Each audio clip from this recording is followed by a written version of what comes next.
The Somnium Files is the latest game to be written and directed by Kotaro Uchikoshi, the absolute mad lad responsible for the Zero Escape trilogy, 2/3 of which are among my favourite games of all time. This is his first new IP since wrapping up Zero Escape, and I was interested to see what he'd do next, and while the formula has changed a lot here, this is still unmistakably his doing, being a mind-bending thriller full of shocking swerves, high-concept sci-fi, and jokes about porn. Huh? Where'd the porn go? The plot begins with our protagonist, Kaname Date, a detective being brought to a crime scene, where his friend Shoko Nadami, winner of multiple Mother of the Year awards, has been found dead with one eyeball missing. It's then mentioned that this bears a similarity to a series of serial killings that took place 6 years ago, and I hope you like hearing the phrase 6 years ago because it's going to come up a lot. You see, 6 years ago also happens to be when Date lost all of his memories along with one of his eyes. As you go around investigating all the leads found at the crime scene, this leads you to meet a variety of characters who all seem to have at best 2 degrees of separation from both one another and Date himself for some reason, eventually leading us to have to investigate various characters' subconscious minds to find out what they know. You see, Kaname Date works for a top-secret special police division called Abyss, who, using a device called a sync machine, are able to physically enter people's dreams.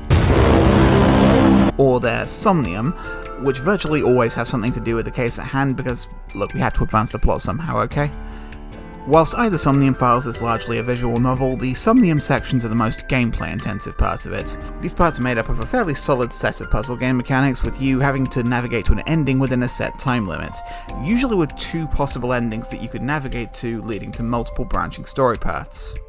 The most directly engaging gameplay element of this is that on interacting with an item in Somnium, you're usually given multiple options, with each of them indicating how many seconds they will take. The challenge becomes figuring out the best way to manage your time. For example, you may wish to take a risk on a time-intensive option that sounds correct, or an option that seems less likely but will only consume a few seconds. As you're able to repeat these sections until you reach one of the endings, it becomes a trial-and-error task of deducing a sequence of events that will let you reach an ending. These are definitely the most effective of the gameplay-heavy sections because they have a better established set of mechanics, and the branching paths tie into the course the plot will take. There are, however, a second set of sections that are gameplay heavy that don't work as well, which are the action sequences. While there are only a handful of them, there are a few sections wherein Date has to fend off attackers of some kind, be they hired mercenaries or yakuza or bodyguards. In them, Date has to use various custom rounds in his gun to solve his way through a series of wacky quick-time events. These usually involve Date distracting enemies with porn magazines, or being distracted by porn magazines, or being tricked into thinking that there are porn magazines nearby by his sentient eyeball assistant, who I just now realise I haven't mentioned yet. We'll come back to that in a minute. The comedy in these sections, if you can even call it that, can be very unfunny and repetitive. There's no real sense of threat either, since all the enemies are generally depicted as being dumb goons, and the tone is very slapstick. It clashes quite heavily with the rest of the tone, and for that matter so does the action. Date having a custom overpowered handgun with special bullets doesn't even come up until the first one of these, and even on the shortest route to reach one of these events, you're probably still at least a few hours into the game by then. You're not even led to believe that Date is some kind of gunslinging badass in any other way either. It's very jarring.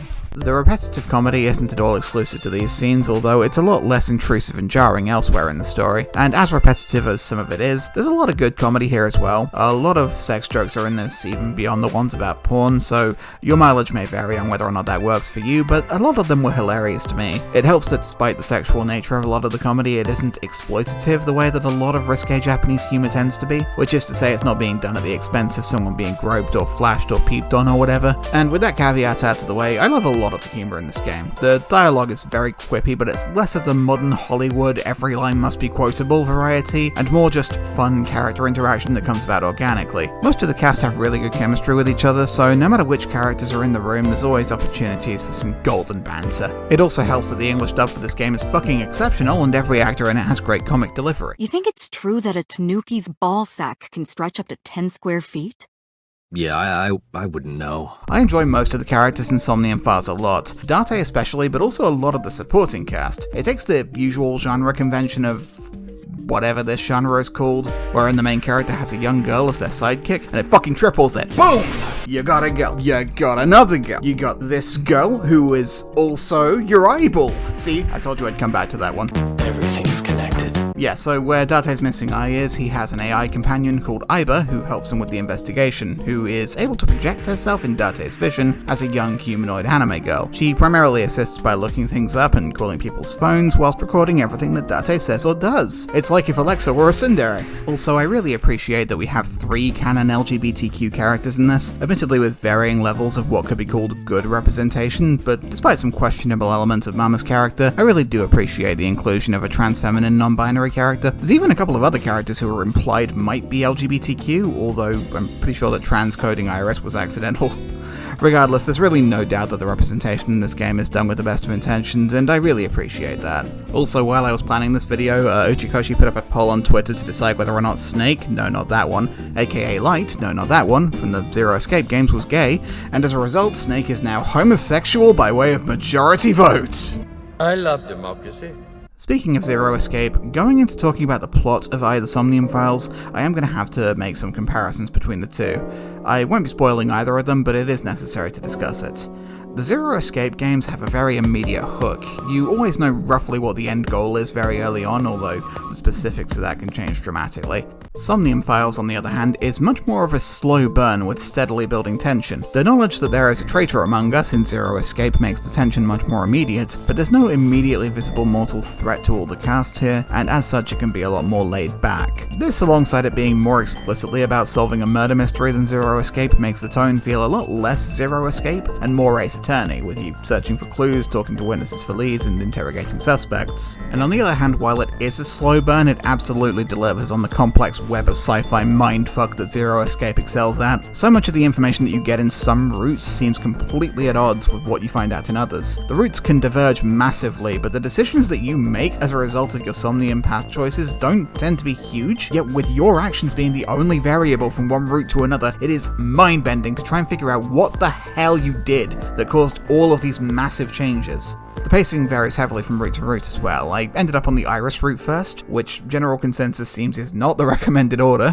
but honestly I can't say it suffered much at all from me doing so, and in some ways I feel like I benefited from having so many more unanswered questions earlier on in the plot, and I genuinely can't imagine how different of an experience it is going through the Ota or Mizuki route first, as seems to be the best agreed way to start, given how totally different our perspective on certain characters and events are. That being said, I do think that the Ota route is the best one to start with. If nothing else, definitely play these 2 routes, and probably also the Iris route first as well, before a certain other route, which I won't name because of spoilers. However, I do just want to say that because it's easy to land on that route by accident, I'm just going to give you an out of context hint that will stop you from doing it accidentally. One of the Somniums will start with you inspecting an old CRT TV. Do not spin the dial. Other than that, just go nuts. Now, while the two are almost completely separate, there is a plot point in the game, as well as some hints from Uchikoshi himself, that imply that either Somnium Files takes place in the same fictional universe as Zero Escape, or some variation of it. And I really am not a fan of how this plot point was utilized in Somnium Files. It's a major part of Zero Escape, but it's only really used here for convenience's sake and not explored at all, and if you aren't already familiar with it, then it'd be absolutely baffling. In addition to this, a lot of the tropes that are heavily present in Zero Escape, whilst they are here, they're played with in ways that make for an excellent subversion of expectations, which is something that Uchikoshi is really good at in general. I think these subversions are still effective even without playing Zero Escape, but they're definitely strengthened if you're already familiar. In short, I would strongly recommend playing the Zero Escape trilogy before you come to either Somnium Files. Hell, I would strongly recommend playing the Zero Escape trilogy anyway. Go play the Zero Escape trilogy. But I do strongly recommend either Somnium Files as well for similar reasons. It's a story that uses high-concept sci-fi brilliantly to construct a tense and compelling mystery. Towards the end of my playthrough, shortly before the big reveal, I had spent the entire day playing the game, desperate to find answers. What does it mean? What does it all mean? But it was 4 AM and I had work the next day, so I went to bed. And while I was trying to get to sleep, there was one big question that was rolling through my mind. I'd managed to piece together a lot of the truth that had yet to be revealed in-game, but there was just one character whose actions I couldn't quite explain. And as I was just starting to drift off, an epiphany struck me, and I realized what had really happened. I shot bolt upright in bed like some fucking movie cliche. This is the kind of narrative that Uchikoshi manages to pull off better than anyone I've seen ever, every time, and no amount of flaws will ever make that not be amazing to me. That being said, the last big reveal does come quite a bit earlier in this than, say, Virtue's Last Reward, my personal favourite Ichikoshi game, and from a certain point you know exactly how it's going to end, so the last half hour or so, barring the epilogue, drags a little bit. It is well executed though, and the characters have been well developed enough that the epilogue feels earned. From a technical standpoint, the Zero Escape trilogy were not exactly good looking games, so it's good to see that Somnium Files is a lot better produced. The character designs and models are gorgeous, although the animation can be a little bit janky at times.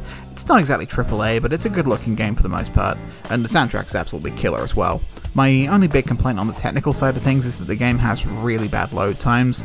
I played the Switch version though, so I don't know if that applies to the PC or PS4 versions as well. In summary, either Somnium Files is not perfect by any stretch, but it is an exceptional game and a good bounce back from the much more hit-and-miss Zero Time Dilemma. His upcoming collaboration with Danganronpa's Kazutaka Kodaka, World's End Club, is coming out in a couple of months, and I can't wait to see how that goes. Uchikoshi is just an absolutely one-of-a-kind author-writer, and I can't encourage you enough to give his works a try.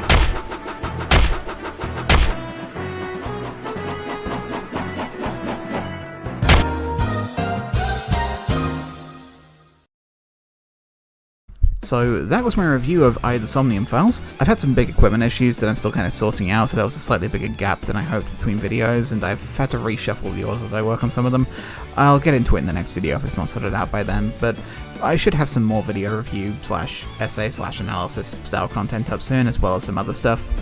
I mentioned in my Ace Attorney anime video, I think, how I suspect that many of my followers from like 2009 are now inactive accounts. But looking through my analytics since I started actively making videos again around a year or so, I've gained 100 new subscribers since then, and I can't thank you guys enough.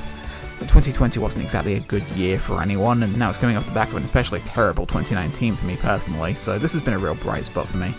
I love you guys, and I will see you all soon.